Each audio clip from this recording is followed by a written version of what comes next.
Assalamualaikum and a very warm welcome. Welcome back to our part 2 of Matters of the Heart with Sinar Daily Life and Style podcast with me, Dr. Nurhamiza Zulkifli, as your host and your moderator. So in our previous episode, we have heard from the man himself who underwent 2 bypass surgery, Tun Dr Mahathir Mohamad, a story of courage, resilience and also unwavering discipline. A reminder that even the strongest heart needs care and that recovery begins with relief. But behind every successful story stands a team of dedicated healers, and at the heart of Malaysia's cardiac excellence, none of the less is the Institute Jantung Negara (IJN), a world-class institution that began with a vision and today continues to save thousands of lives every year. And I'm so proud to be here. With me, I have Professor Dato Dr Ezani, Mohamad Ezani Taib, Chief Executive Officer and also Senior Consultant of Cardiothoracic Surgeon in IGN. In this part, the second part, we would dive into in terms of more technical matters, in terms of the medical aspect of cardiac surgery. So thank you so much, Dato. You're welcome. Assalamualaikum. So we will uncover how far cardiac surgery has come from, I think we have discussed about it the previous episode that Tun Dr Mahathir Mohamad mentioned that those days there was not even, IGN was not there yet. And then from open heart surgeries, then we have minimally invasive surgeries, and more importantly, what Malaysians can do to protect their own hearts before it's too late. So let's dive into the matter per se. So Dato, I'd just like to ask, we often hear of people who look healthy, and most of them they are young, but suddenly they suffer a heart attack or probably sudden cardiac arrest. So maybe what are the early warning signs that sometimes it's already there or subtle, but they tend to ignore it? So maybe you could share in terms of the red flag signs and symptoms that the patient should not ignore. Sure, Riza. So first of all, thank you very much for having me here today. It's a real privilege. I think yes, because I've been with this profession for the last more than 30 years, and I've seen the changes that has happened both from the patient perspective and from the technology perspective. And I think first of all, with regards to younger patients getting heart disease, yes, I think that's the truth. Okay, the reason, well, you mentioned about why they look healthy, but they get a heart attack, right? So, well, looks can be deceiving, as you know, right? Yeah. So the thing is, most important is what do they have with them in terms of both genetics and diseases, right? So and lifestyle. So what you cannot avoid is your genetics. So if you carry genes that have got higher risk of coronary artery disease or heart disease, then unfortunately you will have it. Yeah. Secondly, males are more prone than females, right? So you're lucky, right? So then that's the one that you can change. But the one you can change would be those that lifestyle. No exercise, you should exercise. Smoking, can stop smoking. Food intake that you can cut down, right? Then the diseases itself. So if unfortunately you have diabetes or hypertension or high cholesterolemia, then you should manage that and make sure that you take care of it well. So like in IGN, we have a new clinic that goes for reducing risk factors, right? So if you have diabetes, the idea is to prevent getting complication of diabetes. So the red flags are those factors. If you have those issues, then you should be cutting them one by one. So if you're smoking, stop smoking. If you're not exercising, exercise and so on. Yeah. Okay, right. But sometimes we can see there are people who are actively doing marathons, and then suddenly they just collapse during the event itself. So could you just I think so on that note, that's a bit different. So these are people who've been exercising and suddenly, unfortunately they die. Recently, as you know, at the recent school event, which was a rugby event, and there was one young boy that passed away on the field. Now the thing is, that's why health screening is very important, right? As early as 30 years old, you should start screening already, especially if you want to get involved in sports, and especially if you have risk of family history of dying early in a high risk. Yeah? So that would be something which you have to be careful. And I think is identifying whether you have any heart pathology. Common things, which is in those that die, sportsmen especially, is when they have their heart muscles are enlarged, right, or we call it HOCM, obstructive cardiomyopathy, right, and also if they've got arrhythmogenic features, which means that they can get arrhythmias easily, right, and these are the people that you will need to do actually some basic tests should be able to identify. So we encourage those that want to take up sports or doing rigorous sports that they should be screened. Okay, so that is something new. I mean, because most of the time people would have this false perception that if they are healthy, they are working out, they are good. But actually, before you actually embark in those extreme sports, I mean, or the heavy sports, you should be screened first. Yeah. Okay. Right. So going back to in terms of the bypass surgery and also heart attack. Okay, as we all know that in this modern cardiology era, stenting is often seen as the probably simpler options. Yes. And then because last time those days, I think maybe decades ago, if you have heart attack, then surgery is the goal number one. I mean treatment. But nowadays we have stenting have slowly not I wouldn't say replaced, but it's another option. But bypass is still considered the gold standard in some of the cases. Correct. Okay, which is they are much more superior as compared to stenting. So maybe you could elaborate in terms of what are the patients which is suitable for stenting, or which one they should go for bypass surgery. Shouldn't really try for stenting actually. Okay, so we know for a fact that, as you know, in the heart there are 3 main blood vessels, right? So the more, in principle, the more blood vessels that are blocked, is more towards surgery. Okay, so if you have a single vessel that is blocked, then perhaps stenting or ballooning is the treatment of choice, or even 2 vessels. That's number one. So I think the most important thing is when you have a heart disease, you have had a coronary angiogram done by a cardiologist, you need to ask a few questions, how many vessels are blocked, and whether it's amenable to PCI or stenting or surgery, and sometimes some things can be done, but whether that is the best thing to be done. Yes, surgery is the gold standard, especially for triple vessel disease, disease with left main stem disease, and those with diabetes. So those sort of conditions, surgery carries a better option. Second thing is the nature of the blockages. So if it's a diffuse disease, that means the blockage is almost the whole length of the vessel, surgery is a better option. But if it's very discrete, then perhaps stenting is better. Okay. So it's best to have actually a multidisciplinary team discussion, right? And maybe you want a second opinion rather than straight away having whether if somebody offers you straight away surgery, you might want an opinion of whether stenting can be done. Okay. So it's not. I wouldn't say like which one. I mean, of course, you have an option between stenting and also surgery. But like Dato Ezani has mentioned, it depends on how many vessels are actually blocked, and whether the disease or the whole vessel are actually diffused with the disease, or also in certain group of patients where they are diabetes, so surgery would be probably would carry a better outcome as compared to stenting. So you mentioned early part before the podcast that you have been in this fraternity for 30 plus years, right? Yes, I've been doing this for 30 plus years, correct. So you've been performed countless heart surgeries, of course, over the years. And how has the experience evolved for patients today as compared to decades, like a few decades ago?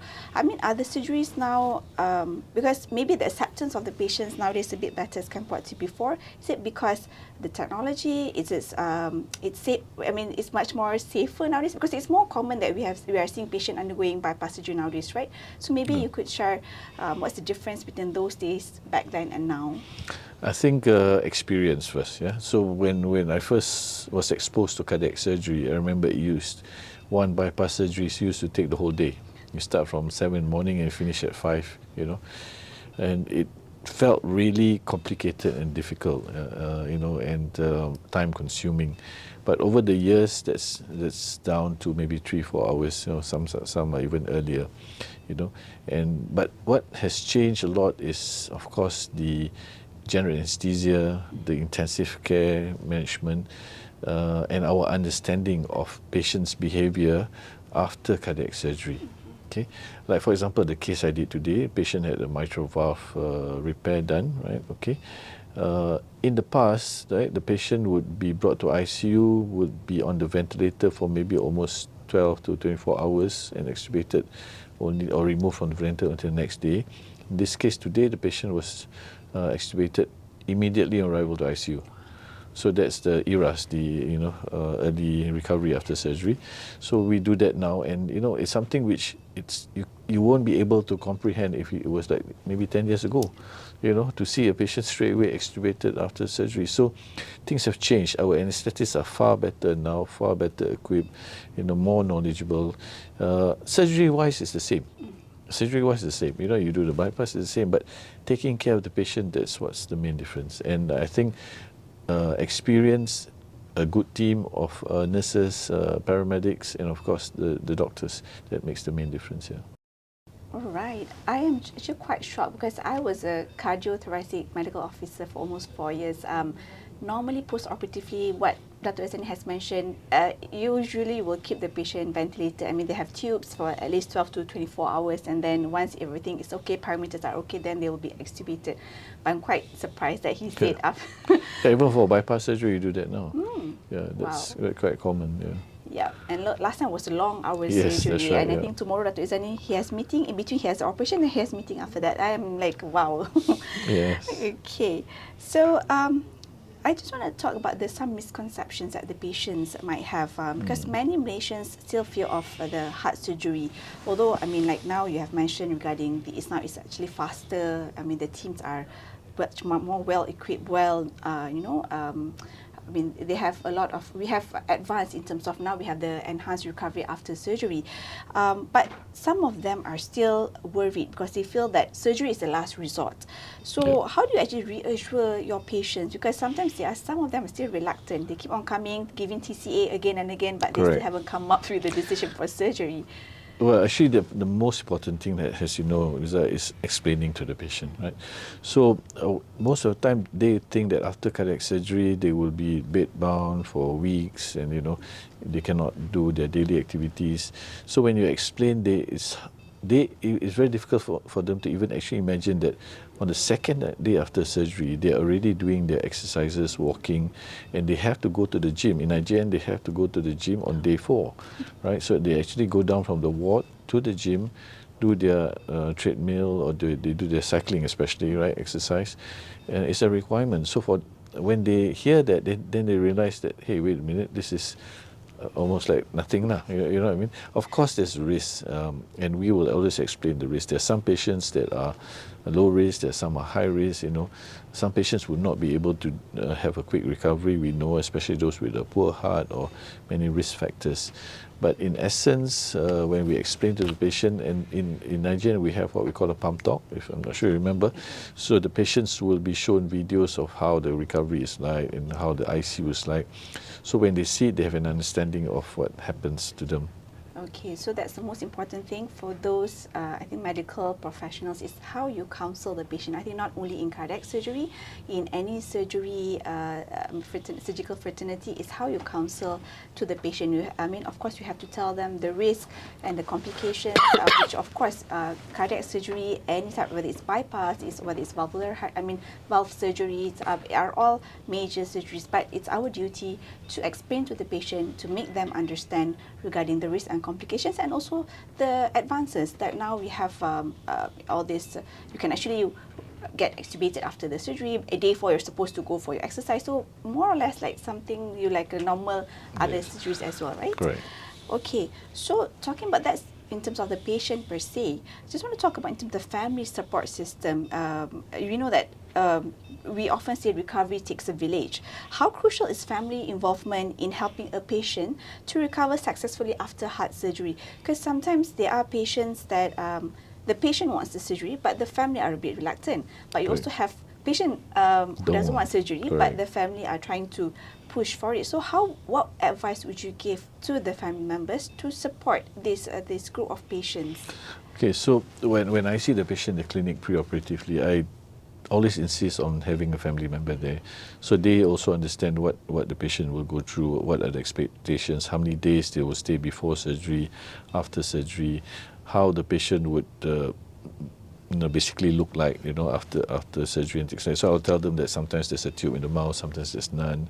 They will have many tubes on the chest. So that helps make them understand a bit better. Yeah, and of course we have counsellors to help explain also in IJN, to help explain, to provide them with support if they need it.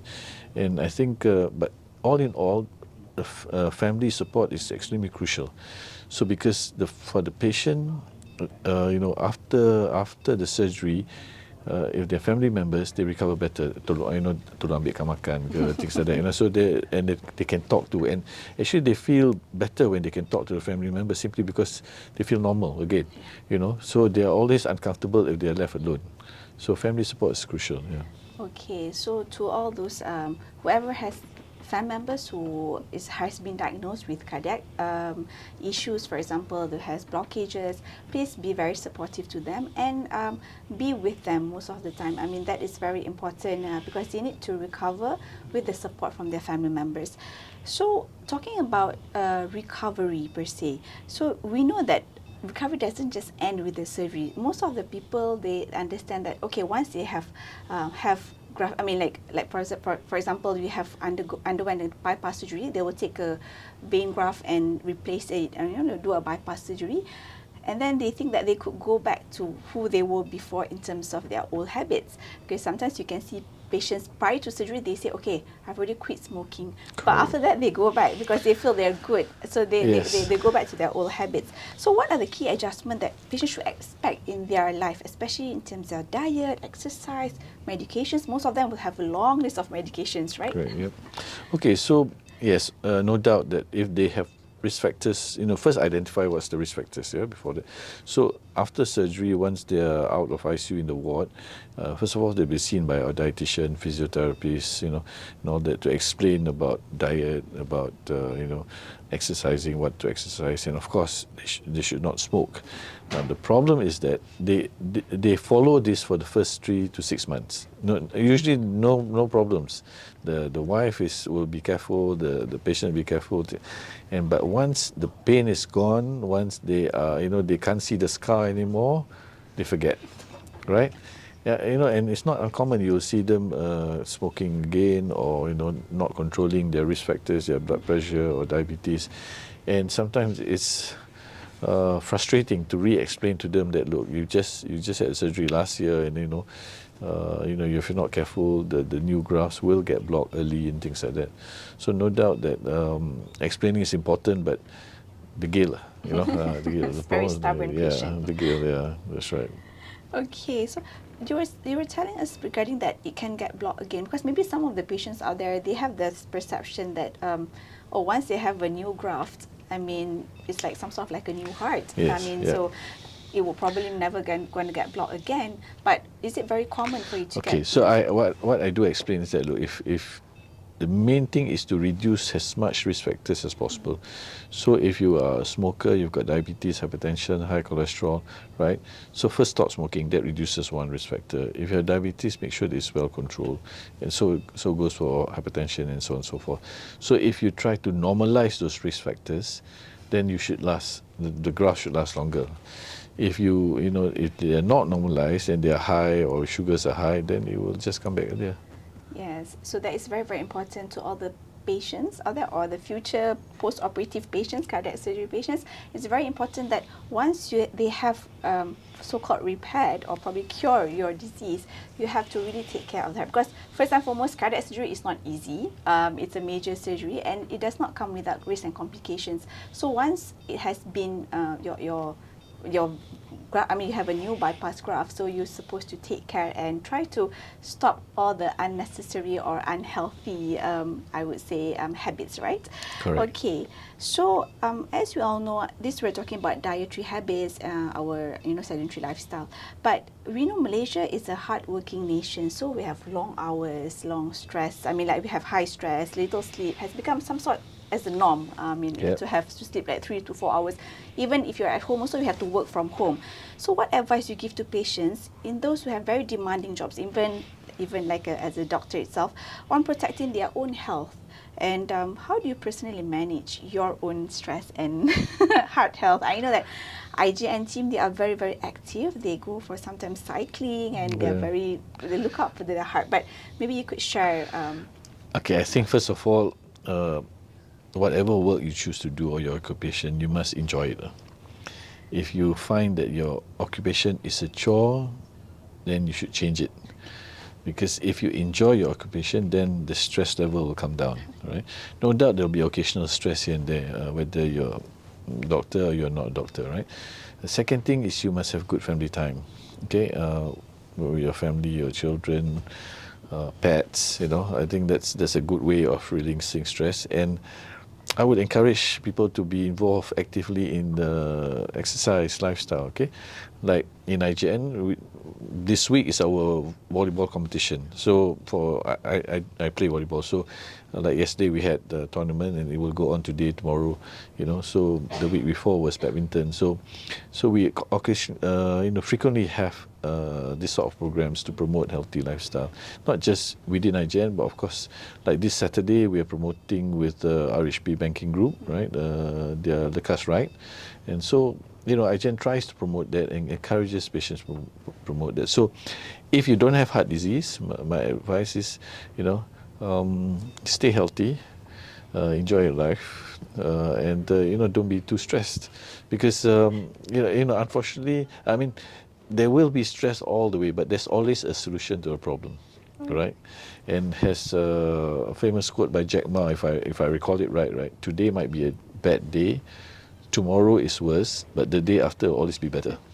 So, So take it easy. Yeah, so basically you have to live your life to the fullest. Exactly. I mean, of course, work will never, the stress will always be there, but it's how you handle your stress and how you channel your stress. Exactly. So I'm quite surprised that they say every day they have this like some activities, and I'm surprised they are working in a heart center, like the #1 heart center in Malaysia, and they still do have time. So that is what amazed me about IGN team. So actually what I did was when I became the CEO, we transform some of our areas into sports centres.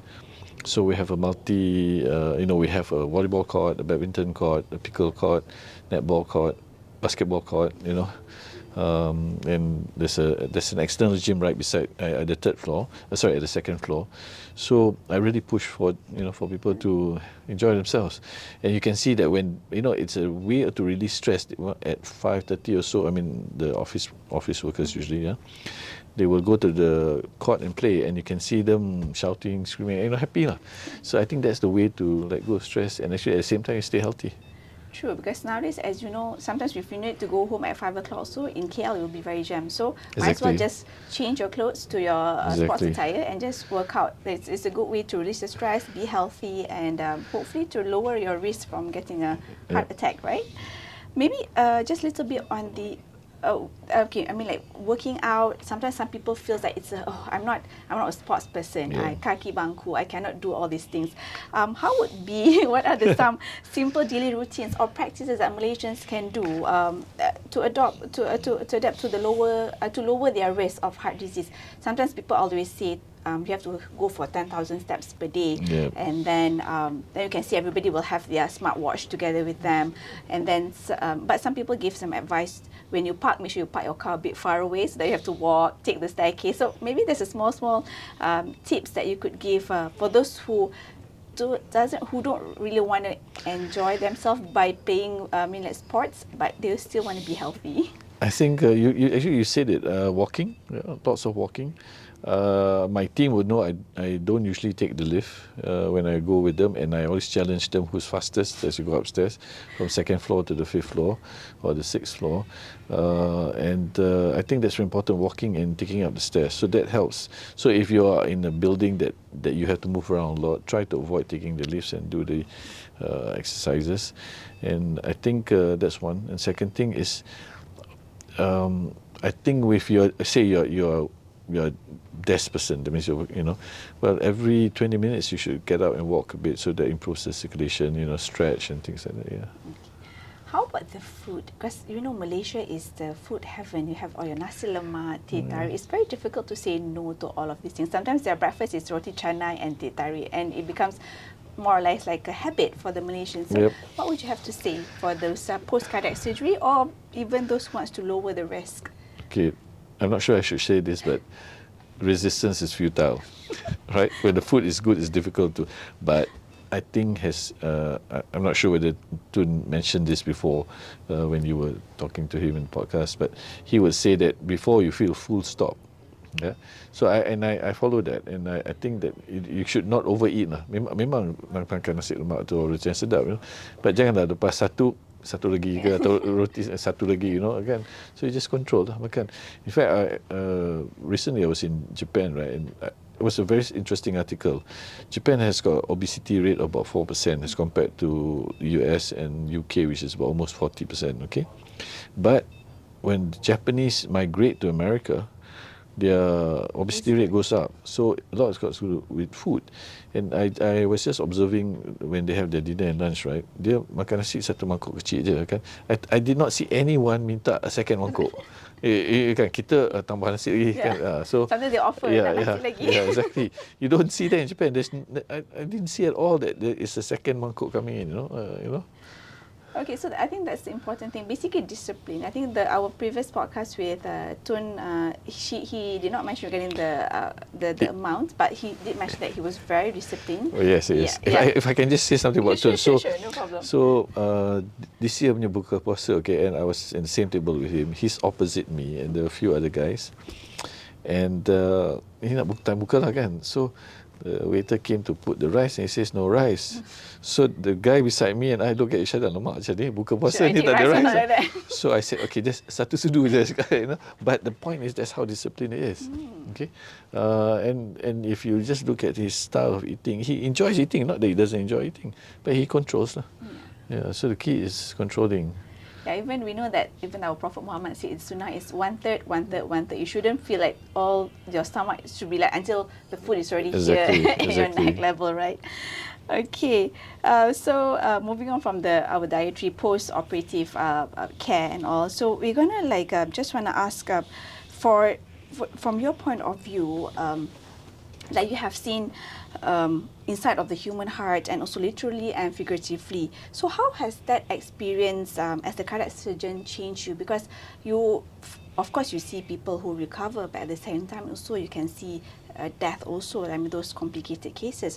How things have changed, I mean, after all the years that you have become a cardiac surgeon? Okay, so when you see the heart, first of all, it's a miracle. Yeah, as they say, it's God's creation, Allah's creation.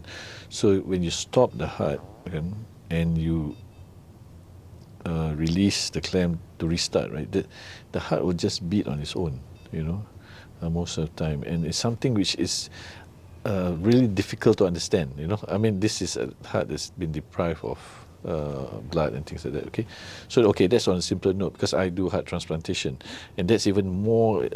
When you imagine it, you take somebody's heart from say Melaka, right, put it in some cold saline and bring it back all the way to IJN, put it back on. I mean, stitch it back on to another the recipient, and heart starts again. I mean, it's very thought-provoking when you think about how it does, and so that's the miracle of Allah, kan. But the thing is, what it tells me is that when you see all this, you will appreciate that nature has been created in such a way that there's no way you can replicate lah. There's no way you can replicate. That's one. But the other thing that I would like to say is that when you see it, then you know those that have got heart disease, how you have to take care of your heart, because you don't want you to have the same problem. You see, you don't want to be under the knife with someone else operating on you, right? Exactly. Okay, so like what Dato has mentioned, I think it's very much true, because when I was undergraduate in India, I think the first thing that actually triggers me that probably I wanted to do I wanted to become a cardiac surgeon was when I saw a beating heart, and then when they do the sternotomy, open up the chest, and I can see a beating heart just in front of me. I think that's something very much. There's no words to describe. Yeah, exactly. Yeah. So the feeling is different, but I think it's. I can't do cardiac surgery. I think after trying 4 years in cardiothoracic, I think it's people are very hardcore who are into cardiac. Maybe because you didn't get the right trainer. Okay, so we just want to talk about in terms of now like Tun has mentioned that last time when he was operated first time, IGN was not there That yet. was in It HKL. was HKL. And after that, he initiated, the IGN, and now we have seen IGN is already like world class. And then a lot of cardiac surgeons have graduated from IGN. They have IGN is the main training center. But how has IGN evolved over the times? And then maybe you could share any new upcoming innovations from IGN that will shape the future cardiac. I think in the past, cardiac surgeons were general cardiac surgeons. Okay, looking back, I used to do pediatrics. Thoracic, adult. I mean, the whole range of surgery, every single surgery there is. And then of course, now it's no longer like that. Now you either do pediatric or you do adult, and you go on to subspecialize. You can be doing aortic surgery, you can be concentrating on revascularization or valve surgery or lung surgery and things like that. So those are the changes that has happened, and I think subspecialization is good, but at the same time you have to have a very good foundation in general cardiac surgery, right? Because if you don't have that, then you would be, I would say it's almost like general surgery. When you're focusing a lot on, say, breast and endocrine, you won't be able to deal with the GIT problems or something like that. You know what I mean? If you do the subspecialization too early in your career. And in IGN, of course, our cardiology department has progressed a lot. Okay, in the past it was just focused towards angiogram and maybe stenting. Now there's electrophysiology, there's heart failure, there's sports cardiology, there is valve cardiology, and heart transplantation, mechanical heart. So there's so many things, and and because of that, the patient has got a better chance of getting recovery because there are more options now available to them. Okay, all right. So that's the innovations that has occurred for the past decades now in IGN. Just now you mentioned regarding the heart transplant in Malaysia. I know there's only IGN who does heart transplant, right? How would maybe you could share the statistics in terms of how frequent that? Well, there's not many. We do an average between 1 to 5 a year, depending, because we are highly dependent on donors. Yeah. There's a lot of patients waiting in our list, but problem is donors, right? So we are limited by that. But what helps us is that those patients who are deteriorating on the transplant waiting list, then we will put in a left ventricular assist device or mechanical heart system to support those patients. All right, okay. So this would be little bit sensitive questions. We're talking about the training because we're done talking about the whole cardiac surgery per se. So now I want to talk about the future cardiac surgeons. So which is much more crucial, as we all know that the number of heart surgeons in Malaysia is still very low compared to the rising demand. Okay. Could you share where we actually stand now as compared to the other developing countries and other developed countries, and what needs to be changed to secure our future? I think, well, I would just say we go back maybe about 7-8 years ago. So the Malaysian Association of Cardiac Surgeons felt that, and together with KKM, felt NIGN, if we don't do anything, there won't be cardiac surgeons around because there's nobody interested in doing cardiac surgery. So we actually worked with the Royal College of Surgeons Edinburgh to have a parallel pathway program for cardiothoracic surgery, and at the same time use the UITM also have come out with a master's in cardiothoracic sciences followed by doctorate in cardiac surgery, and that is the first cohort is already in their third year, so next year they'll be in final year.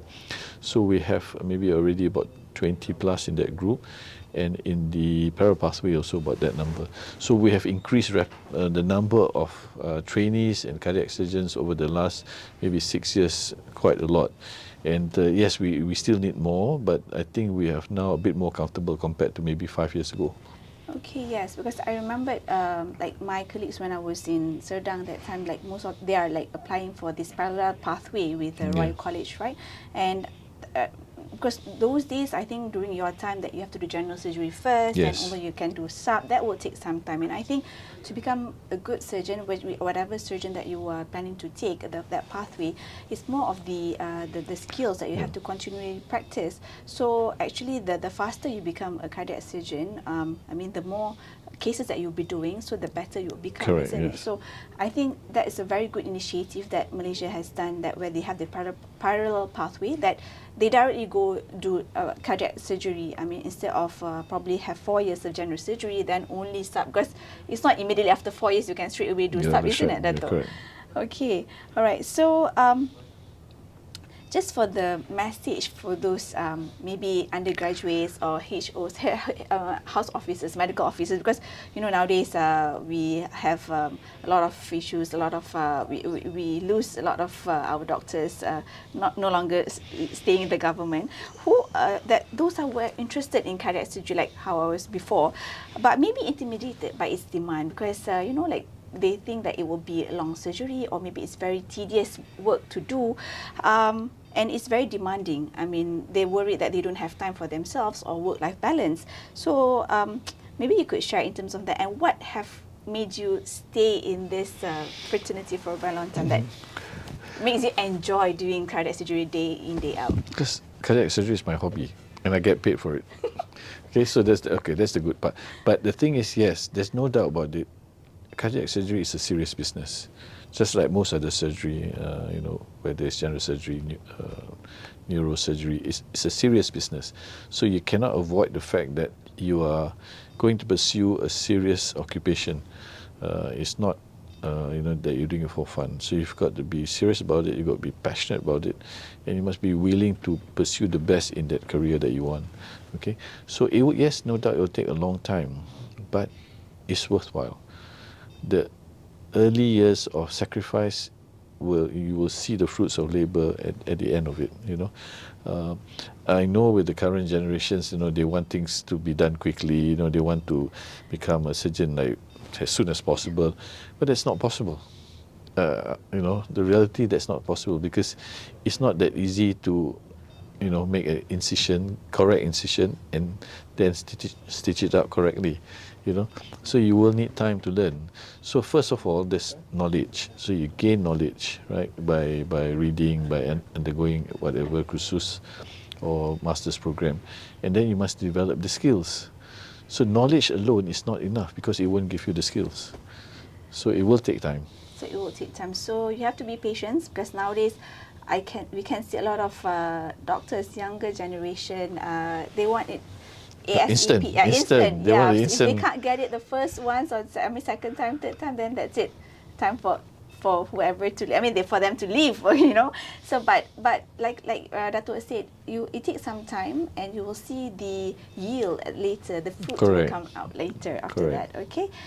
So to all those who are interested to pursue in cardiac surgery, there's a lot of advancements, and also the program has also changed. Now they have the parallel program. Now they have with the UITM also. So the intake will be much more easier. I mean, because last time I think the fight between the candidates itself is quite correct. That's right. It was very competitive. But very competitive, I should mention that IJN has its own IJN University College, right? So we're going to also develop postgraduate programs for cardiology, anesthesia, and cardiac surgery, inshallah. Okay, inshallah. Okay, so just don't forget to continue following IJN on their Instagram or on their website to see the updates on this. Okay, so I guess we are almost done for our session. Just before we close, maybe Prof can share beyond technology, because we have talked about the technology, about the surgery, about post-op care, and so beyond expertise, what does heart health truly means? That you could share, and what is the one message, maybe one or two, three message also, it's fine, that you would like to share with the Malaysians to remember about taking care of their heart? Okay, if I can just try to take you through and imagine if you have a car, okay, any car, it can be a BMW, Mercedes, or Toyota, anything, right? So you now have a good music system in the car. You've got good rims, fantastic tires, painted the car nicely, but if the engine is not working well, you can't go far. So at the end of the day, it's the heart that fuels your body to go wherever you want to go. So even if you have a lot of money and you've got heart failure, there's nothing much you can do. And the issue is you have only one heart, so you've got to take care of it. True, because when you have no other options, because heart, I mean, if there's any issues, it's not like if I would say in general surgery, abdomen, sometimes your bowel is very long, so you can actually restart it. But heart, if it's not functioning, then you don't have any options. Then that's the only one thing which is maintaining the entire of your body, right? But if you do have heart disease, come to IJN. Come to IJ. Yeah. Okay. All right. Okay. Thank you so much, Dr. Welcome. Ezani, for Thank sharing you. such insightful perspectives. It's clear that heart health is not just a medical issue, and it's a lifestyle, a mindset, and a shared responsibility. This has been Matters of the Heart, a special podcast. It's an exclusive that we have this time. This is the first time actually we had two separate podcasts because we have two very exclusive guests. So we need a longer duration of time where we speak to those who shape the heart of our nation from IJN itself, and also the person who underwent the bypass surgery itself 2 times, which is Tun Dr Mahathir Mohamad. Okay, so remember, take care of your heart because it takes care of you. Right, so I'll see you guys again in our next podcast. Assalamualaikum. Bye. Salam.